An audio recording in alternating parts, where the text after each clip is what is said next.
Hello again in PÖFF TV studio on probably the coldest day in Tallinn Black Nights Film Festival.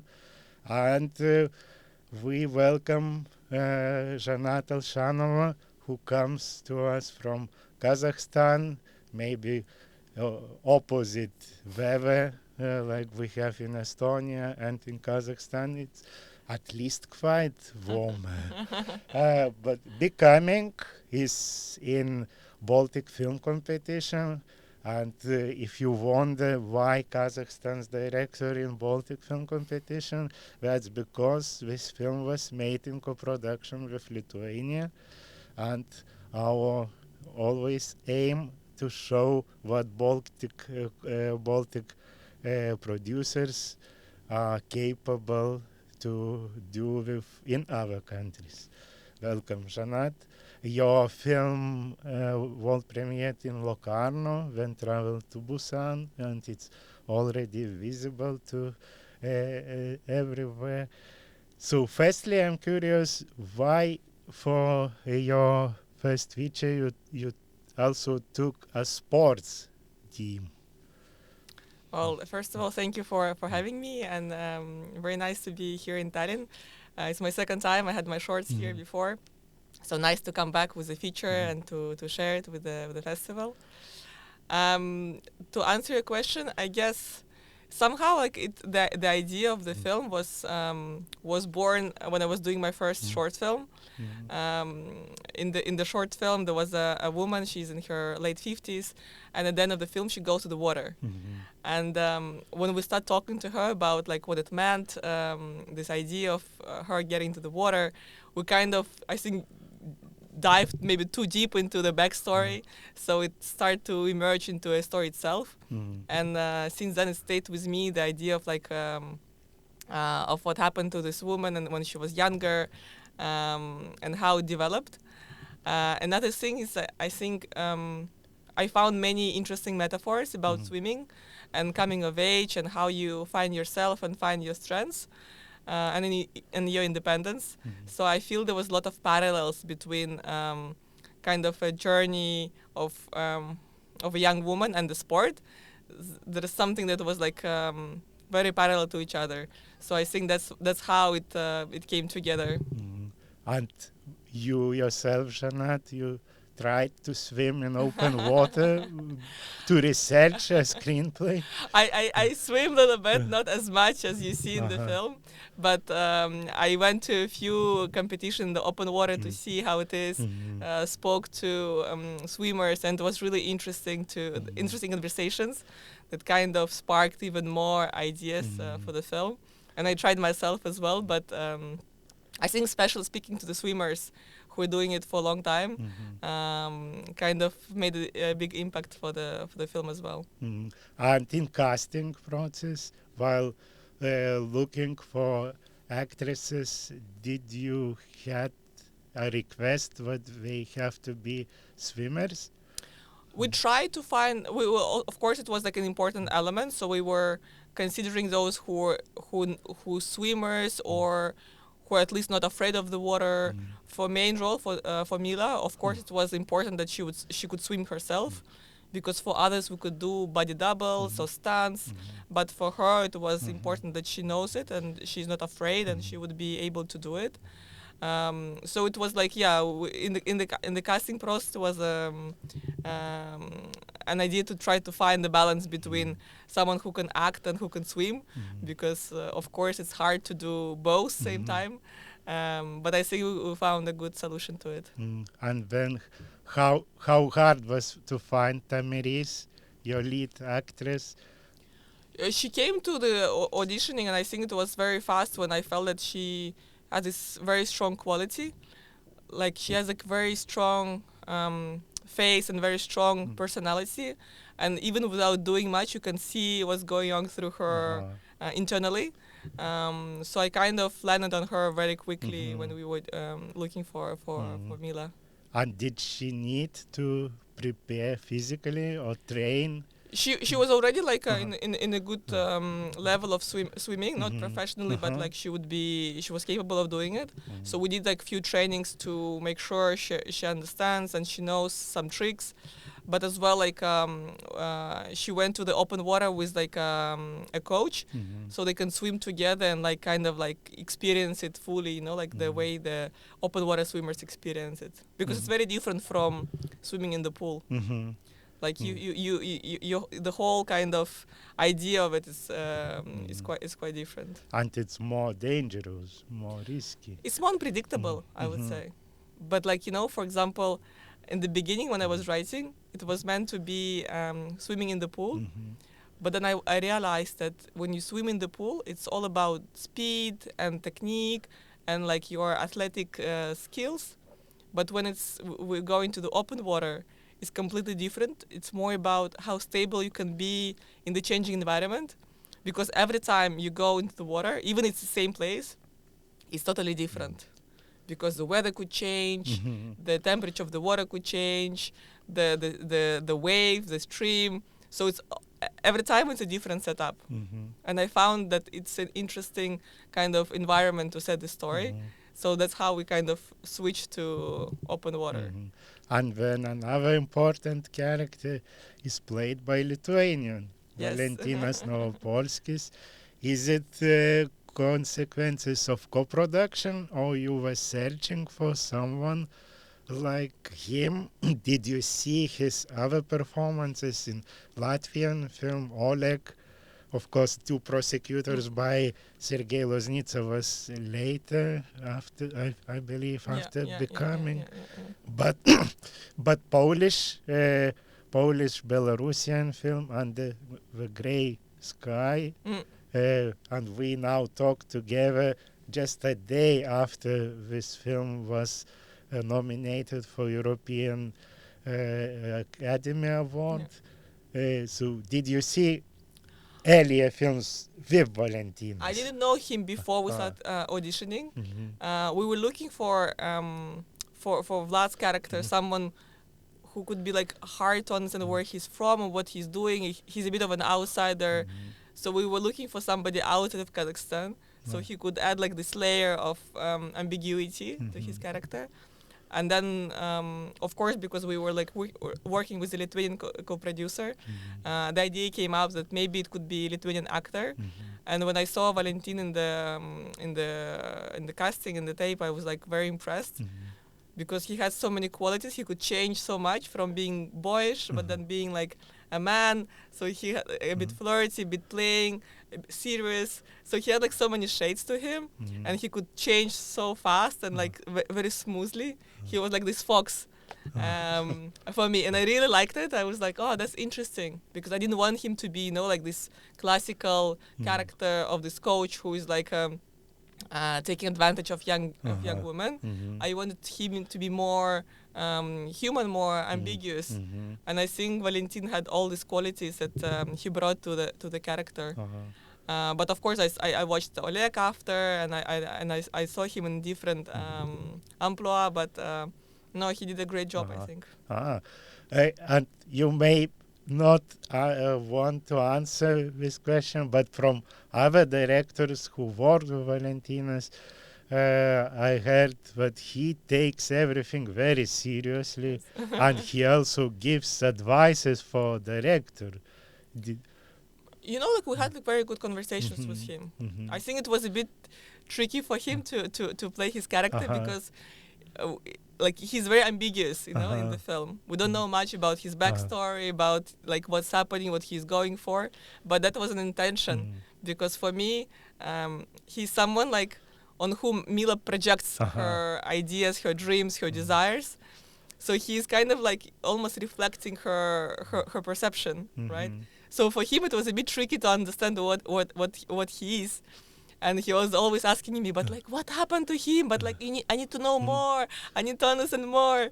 And I was trying to explain him like the idea behind it, but we had great conversations. And I think like I didn't feel that he was imposing anything on me, but I knew that he was taking everything so deeply, and he was like processing it and kind of giving me back like what he felt about certain things. So I found quite interesting and beneficial to have all these discussions. And Zhannat, you as director, how you prepare actors on these scenes which we don't see? You saw what happened, you said what happened to him where he was before we see him in first scene. Do you invent any story? Do you explain to actor from where he has come, what he has done? I mean, I gave him like kind of like a broad idea of what could have been his background. So we talked about it, but like I also gave him freedom to shape it for what it could work for him. So it was kind of for me at least like kind of like a back and forward collaboration of like crafting the background that would work for his character, you know, like because my version was something that worked for me on the page, and then his version was something that worked for him as an actor, and I think we tried to find like a middle ground between the two. So also then another question from directorial side. Of course, Tamiris and Valentinas met for rehearsals, right? How much of improvisation you accept from actors, or you allow them to add something? If you, and especially in those scenes where only girls with youthful energy comes, it looks like they were playing, they were enjoying themselves. No, I mean we didn't have that much rehearsals because I wanted to have a bit of freshness on the day, and especially for Valentin and Tamiris to have this first encounter, because pretty much I think we shot the first scenes when they met, if I'm not wrong, in the script. So I wanted to have this kind of like, you know, the first impression of like seeing each other and being a bit like not awkward, but like you know, figuring out each other. So we didn't have the rehearsals for them, but like we did like a few read through in the on Zoom, because Valentin was I think he was traveling somewhere for his theater place, and Tamiris was in Kazakhstan. So we did few calls, so it kind of gave the first idea of the connection, but as well like maintain some distance so they can have a bit of freshness and territory to play with. And during the shoot, like I think it was interesting for me as director that I had like mix of professional and non-professional actors, because you know, like for some of them, like Valentin, of course, he's been doing it on like a very high level with many different directors. Some of the girls were playing it for the first time, so I think it added some kind of like playfulness, as you say, to it. And improvisation-wise, I never asked to be very strict with script, with dialogue. I want actors to find their own words if they need to. So the script is more like a blueprint if they want to shape it or change it. But otherwise, I always welcome actors to find their own way of saying things or adding something. Yeah, and then in the plot, we will not spoil anything, but you add doping. Yes. An intimate version of it. How did you find out a bit method of doping when athlete has sexual relationship with coach? I think that was like something like in the research that I was like looking for like something was done before, like in West in Germany, for example.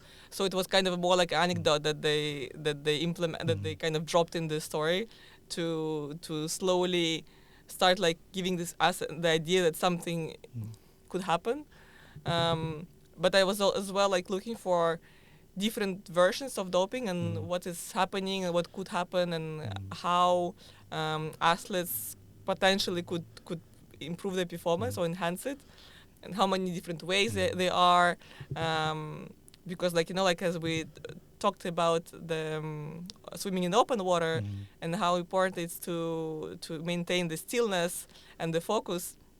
It also came to me that, you know, like the doping is not necessarily about the speed, but also like the calm mind. So there were like different kind of elements to it that I was trying to explore, and I think eventually we had like a bit of a mix of two things. Yeah, but it's not anecdote. It's real doping. Yeah. It's real method. And I've seen another film where it goes really bad. And it's about this method. It's a Turkish debut film called Athlete, but we just see different sport. Body lifting in female So it's female sports. Also to do with pregnancy? Or? Yes, with pregnancy and abortion after the competition. So like the spike of the hormones. Yes. So, but you never watched the Turkish film? No. I read about it. I think there was a short story that I read about like this woman who was like who we faced like a long time after she was an athlete, and how her body changed because of all the hormones and what everything that have done before. So like I was very curious about the method that we use in the history of sports as well.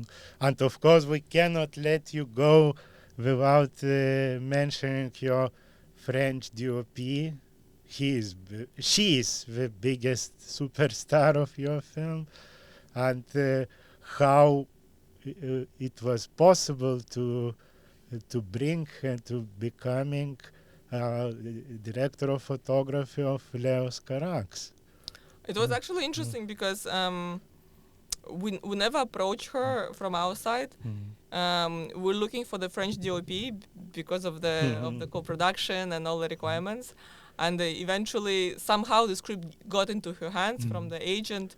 And she approached us actually, saying that she read the script, she got it from her agent, and she loved it, and she would like to be part of it. So it was like a kind of an unusual way, I guess, for this to happen. And especially for debut filmmaker to have such an experienced DOP. And she was shooting in real water. Open water with adrenaline-driven competition scenes, right? Yeah, because as well, like I mean, we still like quite a low-budget film, so it was a lot of DIY kind of setups to make it work. Like we didn't have like all the like super equipment to make sure like how they shoot usually on the water, like like with all the boats and the stabilizers. So it was quite a DIY setting as well to make sure to find like a balance between what we had and also like what we were aiming for visually and what was needed for the story. So it was a challenge for everyone, I suppose. Zhannat, and my final question is about title. When I discovered your film, it was titled differently. Yes. I don't know if I can mention. Maybe I will slip my lips. But when you changed just before world premiere, yes. Can you explain why you changed the title? I think like like the initial title was A Winner Seen at the Start, which for me was kind of like a reverse, like idea of like the winner, what the kind of all idea about the winning and what it meant and how you describe it and how you define it. But like when we got to the final film, we realized that the film is not that much about the sports, and that's not that much about winning and victory, because I think in the making the balance of like the themes and the kind of focus is shifted a little bit, and became more like of a story of a young woman who is trying to find how can I say the point of reliability on herself, because like everybody else around her let her down. And she needs to kind of find her own strengths in it. So I think that we kind of shifted the focus of the film, and I think the new title kind of shapes it in a better way than the initial one. Thank you, dear Zhannat, for bringing Becoming, your feature debut film, to Tallinn in the Baltic Film Competition. Thank you very much.